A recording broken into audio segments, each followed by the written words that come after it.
SOP, I believe, to me is the most important document. You might beg to differ, is up to you, but I think it's the most important document in the application process. So you should have a very good SOP.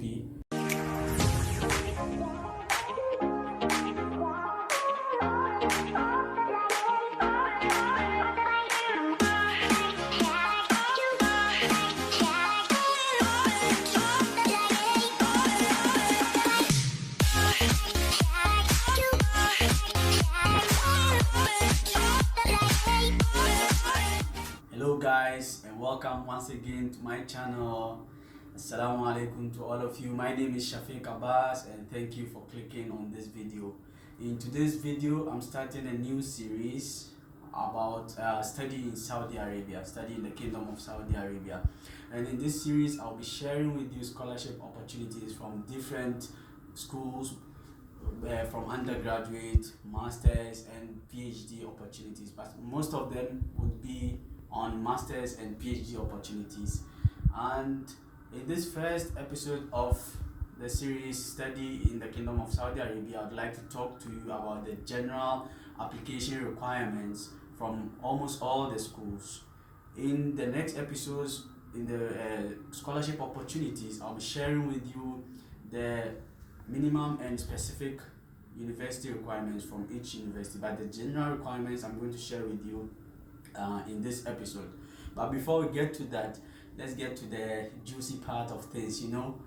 Let me talk to you about the general scholarship package that cuts across all the universities. Other universities have extra packages.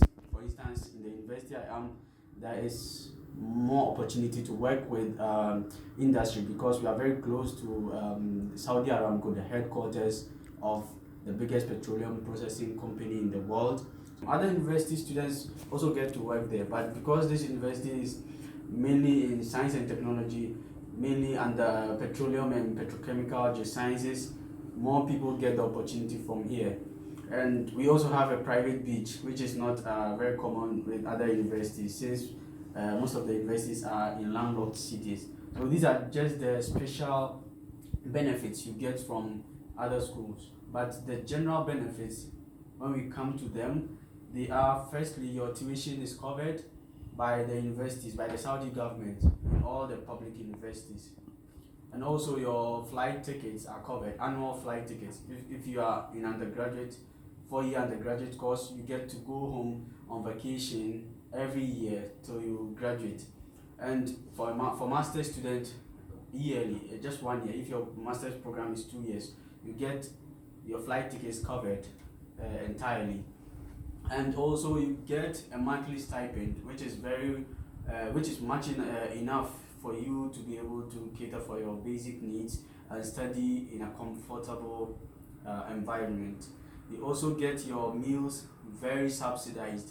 The meals in the student mall, by the way, we have a university mall on campus. I think it might also be a specialty for this university, or just few universities in Saudi Arabia might have their own university malls. The meals at the university malls are more expensive, but in the student cafeteria or restaurant, they are very much subsidized. I think almost about 200 or 300% subsidized compared to the meals in the compared to the meals in the university malls. Your health, your medical and dental insurance are covered by the university. You also get the opportunity for extra funding if you are a graduate student to partake in graduate assistantship, be it research assistantship or teaching assistantship. So these are the basic packages for graduate students and undergraduate students. Full tuition covered,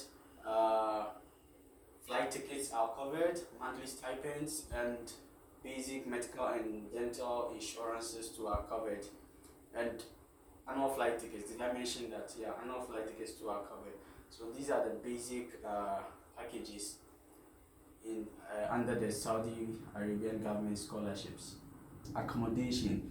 You do not cater for your accommodation from the stipend you are given. You are given a free accommodation, well furnished, and air-conditioned accommodation. As you can see, I'm in one of the student accommodation. This is where I'll be living for the next 1 or 2 years, hopefully. Yeah, all these are covered under the university scholarships. So yeah, now moving on to the general requirements for graduate students and masters and PhD students. First and foremost, you should have an identity document, be it a passport or national ID. If you are a resident, international resident of Saudi Arabia, you should have your residence permit. But if you are residing out of Saudi Arabia, and I believe most of my viewers are out of Saudi Arabia, so you should have your passport ready. Now going on to the academic requirements, the general academic requirements, you should have your undergraduate diploma if you are applying for a master's degree. If you're applying for a PhD, you should have your undergraduate and master's degrees. And I believe the minimum requirements cut across for scholarship students is 3 out of 4. You should have a minimum GPA of 3 out of 4.0. And you should also have all your post-secondary transcripts available to you. And next in the application requirements is your curriculum vitae, your resume or your CV. You should have a brief description about your work experience and your research experience, but most importantly your research experience since you are coming for a graduate education.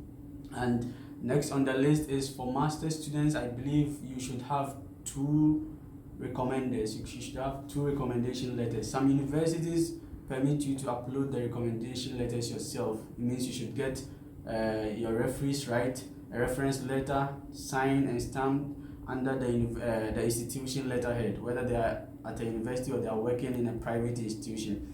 So they should have the reference letter written on a paper which has the institution letterhead on it.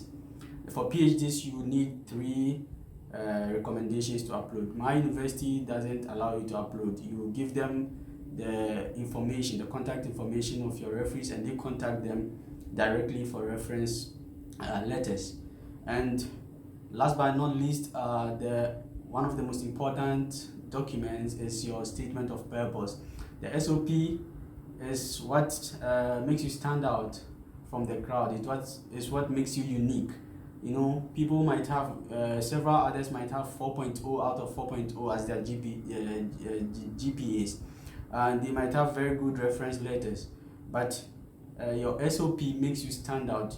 You personally describe yourself. Your referees describe yourself from their point of view, but your SOP makes you explain your research intentions and research potential, and also your research experiences and where you want to go moving forward. So the SOP, I believe, to me is the most important document. You might beg to differ, is up to you, but I think it's the most important document in the application process. So you should have a very good SOP. In my school here, they request you are required to give just a 1-page SOP. Your statement of purpose should not be more than 1 page. So you should find a way to squeeze all the things you deem necessary into your SOP.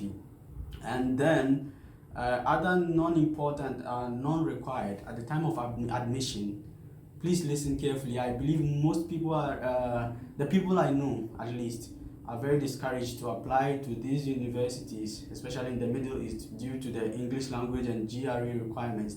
But the English test in most of the schools here, I realized, and I have first-hand experience. I've met people that are currently my roommates and my course mates who came here without an IELTS or a TOEFL exam, the test of English as a foreign language, or the GRE, but they are here. So the GRE or the TOEFL exam or IELTS exam, any English exam, are not required at the time of the application. But you might be asked to submit an English test by the end of your first semester when you get registered at the university. GRE is completely optional. You can decide to upload it, you can decide not to. It will not be required of you to submit it anytime in your educational career over here. But the English test, I believe you will be required to submit it within the first semester of starting lessons. So when you are applying and you do not have any English test, please don't be worried or don't be discouraged from applying. Please go on to apply. because it's not an immediate requirement. So yes, these are the optional required documents, but not mandatory. Please remember that. So I urge all of you to come along in this series with me as we delve into the various top universities in Saudi Arabia, the application processes, the extra scholarship packages that can be found in those universities. So if you enjoyed this video, please don't forget to like, don't forget to comment down there in the comment section below, and don't forget to share with your friends, family and loved ones. It might benefit someone. If it's not beneficial to you, it might benefit someone out there who is seeking admission and isn't able to get one. So please do not forget to share this, and please click on the post notification button to be the first to receive a notification of my upload anytime I upload a video. So please, until then, see you next time. Bye bye.